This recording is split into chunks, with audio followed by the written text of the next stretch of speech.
Hello everyone. For those of you who don't know me, my name is Mr. Evans and I'm a science teacher here at the Academy, and I will be hosting this week's virtual assembly.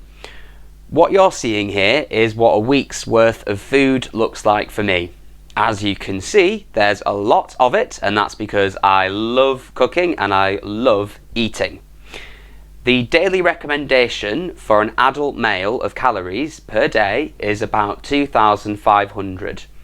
And as you can see, I am not struggling to get that amount of calories into my body every day.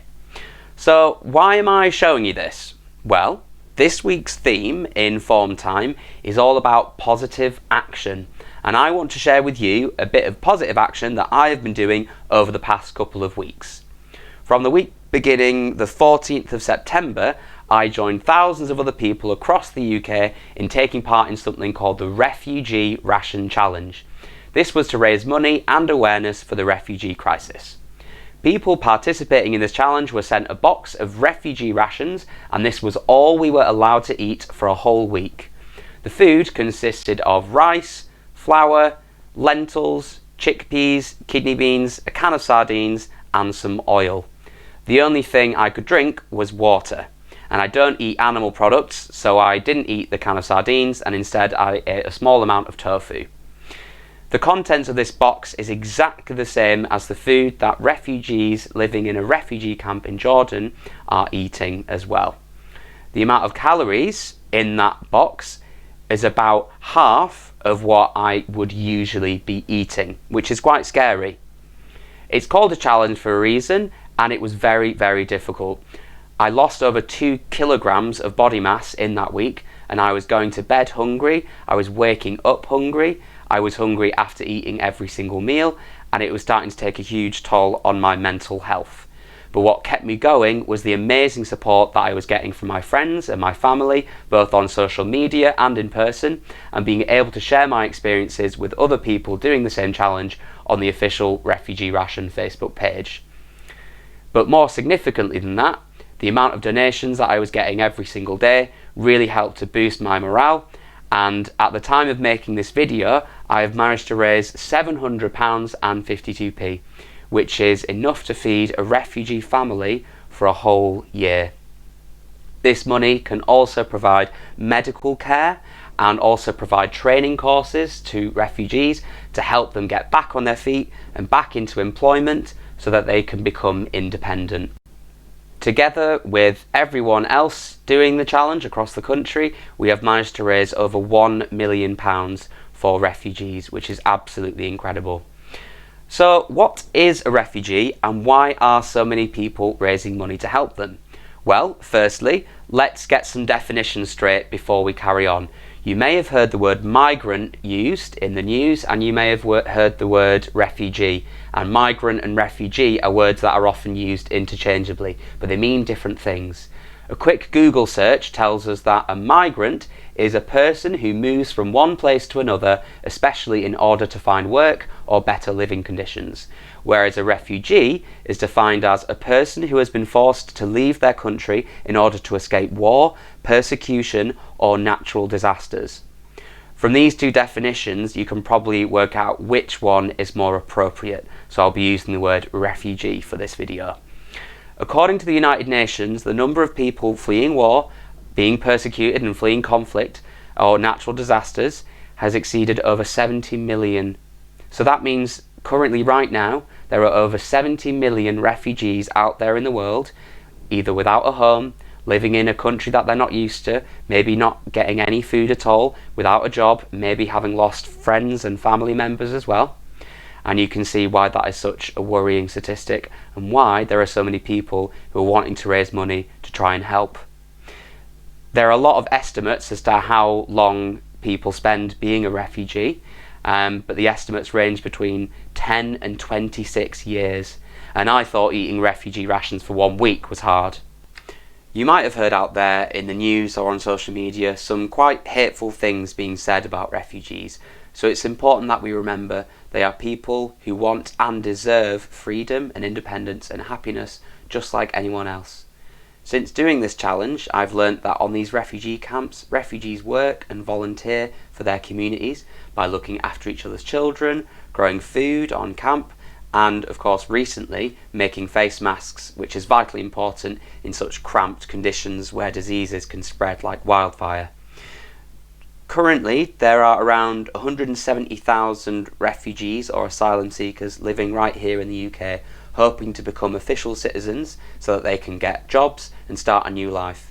That's about 0.2% of the total population of the UK. I was myself treated in hospital here in Manchester by a refugee, or someone who used to be a refugee, and she now lives and works here as a doctor, and that is just incredible. Fundraising is so important, not only because it raises money for charities, but because it raises awareness about issues and helps more people to learn about what is going on out there in the world and how they can make a difference too. I've learnt so much through doing this experience and had a glimpse into the lives of other people's, and now I can see how lucky I truly am, which is so important to remember. I wanted to tell you about my fundraising experience because in many conversations I've had with you guys during lesson time, you often express fear and worry about the state of the world and that you don't know what to do about it. I remember myself feeling just like that when I was at school, and I often still do feel like that. And it's a very natural feeling, and it means that you care.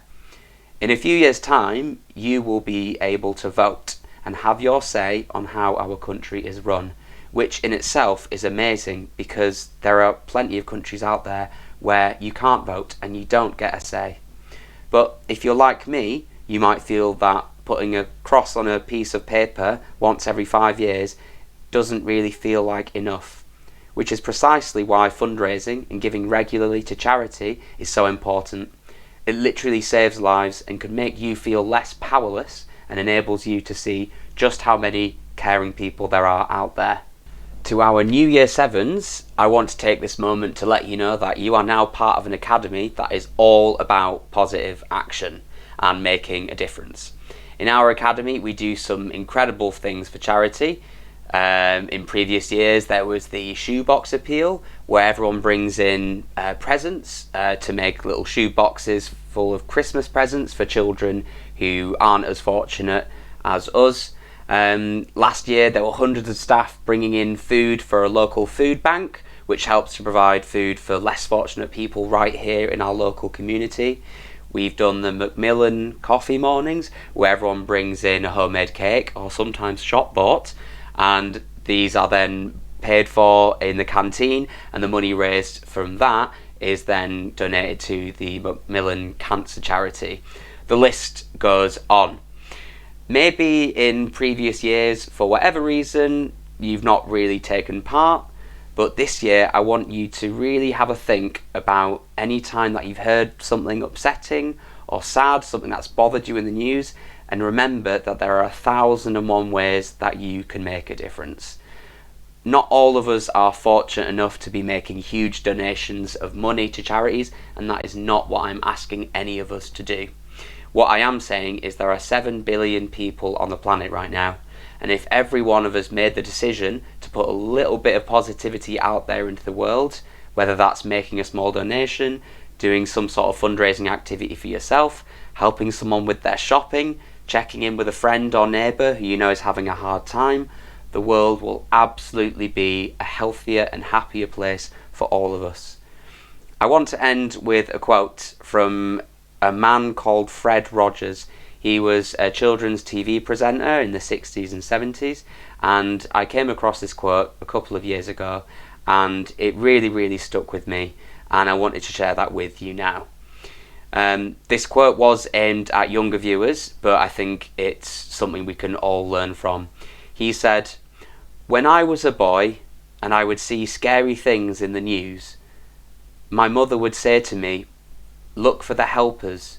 You will always find people who are helping.'" Now, let's try and link that back to positive action. Looking for the helpers will certainly make us feel better. It does feel good to know that there are people out there actively trying to make a difference.